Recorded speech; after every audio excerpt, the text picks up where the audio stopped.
शांति। आज 29 अगस्त 2024 का मुरली चिंतन है। आज मीठे बाप दादाजी ने कहा, तुम यहाँ पढ़ाई पढ़ने के लिए आए हो, तुम्हें आंखें बंद करने की दरकार नहीं है। पढ़ाई आंख खोलकर पढ़ी जाती है। आज बाप दादाजी ने समझाया कि ये पाठशाला है।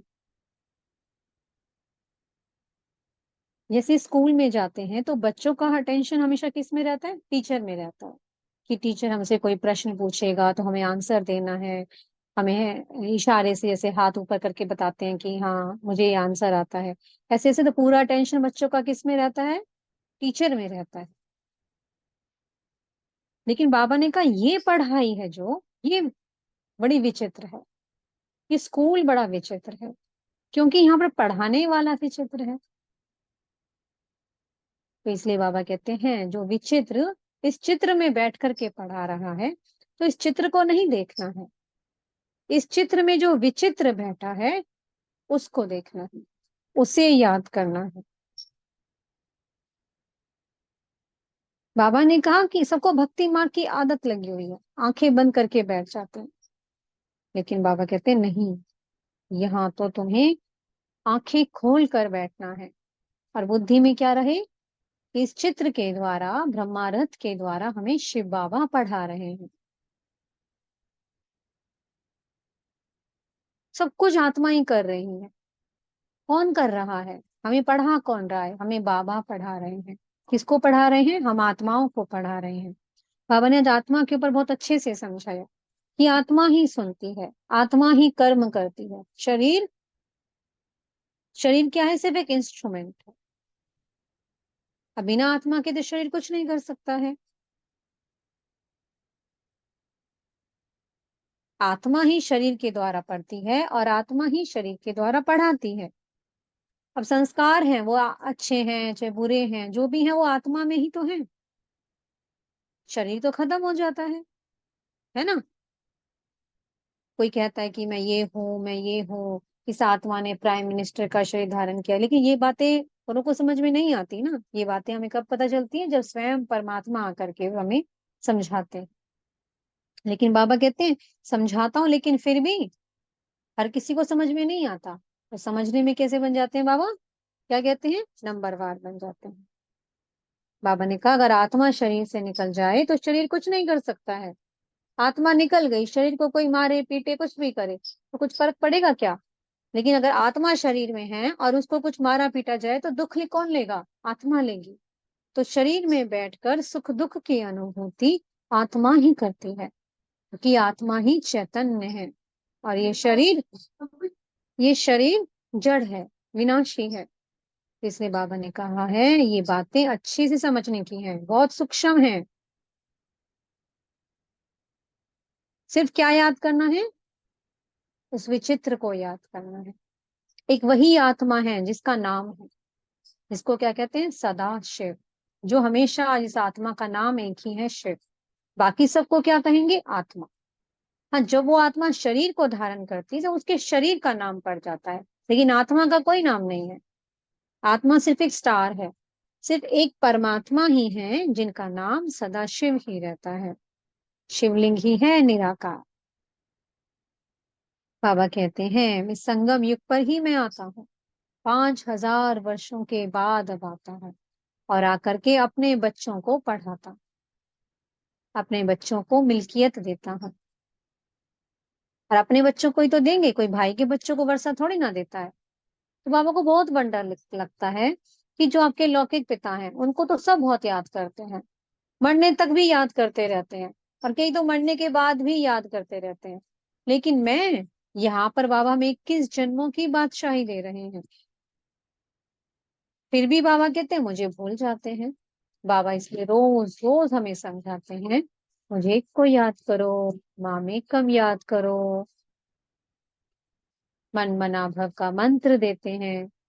बार बार हमें ये पाठ पक्का कराते हैं कि अपने को आत्मा समझ, मुझ परमात्मा को याद करो। आज बाबा ने बहुत अच्छे से हमें आत्मा के ऊपर समझाया कि आत्मा ही अविनाशी है।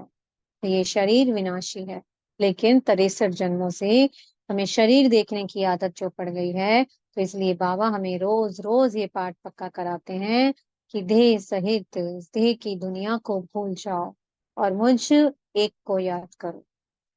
और एक को याद करने से क्या होगा? जो 63 जन्मों का बोझा है पापों का सिर पर, वो उतर जाएगा। जो भी जाने अनजाने हमसे विकर्म हुए वो भस्म हो जाएंगे। आत्मा पवित्र हो जाएगी, आत्मा हल्की हो जाएगी। जैसे बाबा ने कल कहा ना मुरली में कि आत्मा में चमक आ जाएगी।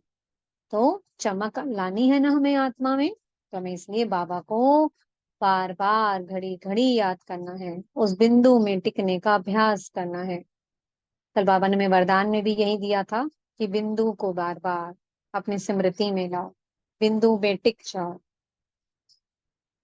तो आज बाप दादाजी ने हमें एक और बात समझाई कि बाबा हमें कितनी सुंदर मुरली सुनाते हैं, कितना हमारा ज्ञान रत्नों से श्रृंगार करते हैं, अमृत वेले आते हैं, रोज हमें वरदान देते हैं। लेकिन फिर बच्चे क्या करते हैं? जब तक मुरली सुन रहे हैं सम्मुख बैठ करके तब तक तो बहुत अच्छा, जैसे ही बाहर गए बस माया के बन जाते हैं। माया बच्चों का सारा श्रृंगार बिगाड़ देती है। बाबा कहते हैं ये भी पता नहीं चलता कि श्रृंगार भी हुआ था या नहीं हुआ था। तो माया की ऐसी चकाचौंध, ऐसी टेम्पटेशन बाहर है जिसमें आत्मा फंस जाती है। तो लेकिन इसलिए बाबा कहते हैं घड़ी घड़ी बार बार आंखों में बिंदु को देखने का अभ्यास करो, मस्तक पर बिंदु को देखो। तो ये अभ्यास हम जितना ज्यादा करेंगे उतना उतना बाहर की अट्रैक्शन से, इस टेम्पटेशन से हम दूर होते चले जाएंगे। बाबा ने आज हमें एक और पाठ पक्का कराया अच्छे से कि देखो दुनिया में भी इतने मनुष्य आते हैं, सब मरते हैं तो खाली हाथ ही जाते हैं ना। लेकिन जो बाबा का बन जाता है, जो बाबा को पहचान लेता है, वो हमेशा भरतू हाथ जाते हैं। बाबा को पहचान लिया, उसको याद किया, पढ़ाई को पढ़ा। उनके हाथ में क्या है? सच्ची सच्ची कमाई। और ऐसी कमाई है जो 21 जन्मों तक चलेगी। अगर इस जन्म में भी कोई बहुत अच्छे पद को पा लेता है, कोई अच्छे बहुत अच्छी कमाई कर रहा है, लेकिन कितने समय तक? सिर्फ इसी जन्म के लिए ना। अगले जन्म में तो आत्मा सब कुछ भूल जाएगी कि क्या वो बैरिस्टर था, क्या वो कोई साहूकार था, या कोई मंत्री था। कुछ भी नहीं। लेकिन यहाँ इस पढ़ाई को पढ़ने से आत्मा अपने साथ भारी भरकम अविनाशी खजाने लेकर के जाती है जो 21 जन्मों तक उसके साथ चलते हैं। आत्मा सदा सुख, शांति, संपन्नता से भरपूर रहती है।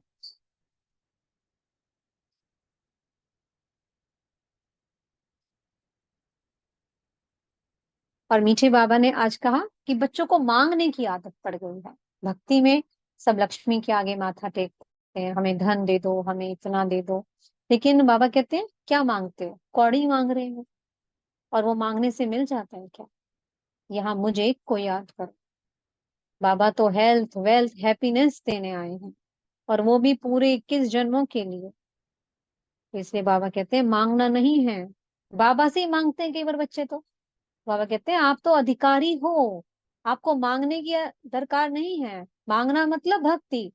अब तक जड़ चित्रों के आगे हम मांगते आए ना कि हम नीच हैं, पापी हैं, हम पर रहम करो, हमारा ये कार्य हो जाए, हमें घर मिल जाए, हमें हमारे ऐसे ऐसे घर में बच्चा हो जाए, बहुत बहुत कुछ मांगते हैं।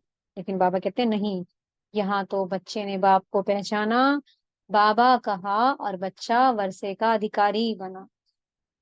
अब वो कितना अधिकार ले पाता है, ये उस बच्चे का स्वयं का पुरुषार्थ है।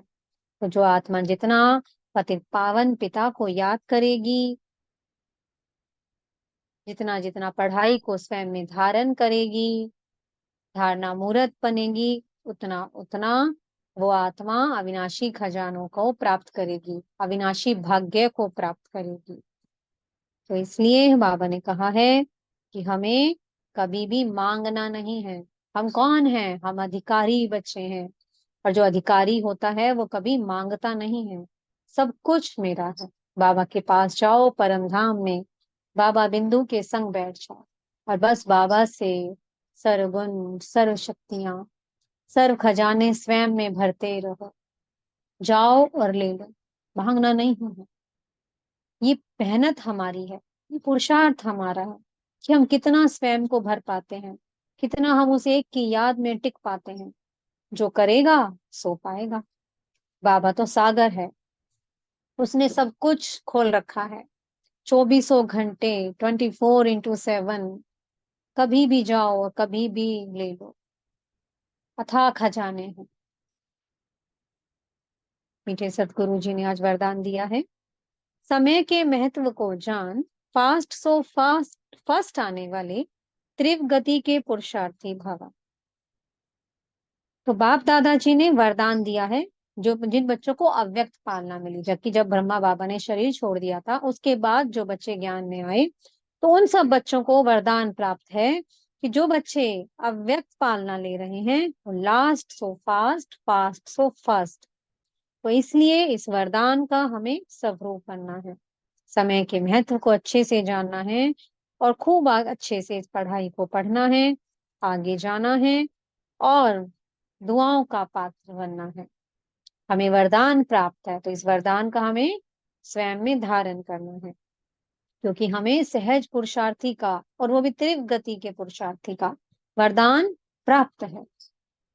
स्लोगन है, निराकार सो साकार के महामंत्र की स्मृति से निरंतर योगी बनो। ओम शांति। बहुत बहुत शुक्रिया प्यारी प्यारी हमारी मीठे मीठे बाप दादा जी का। ओम शांति।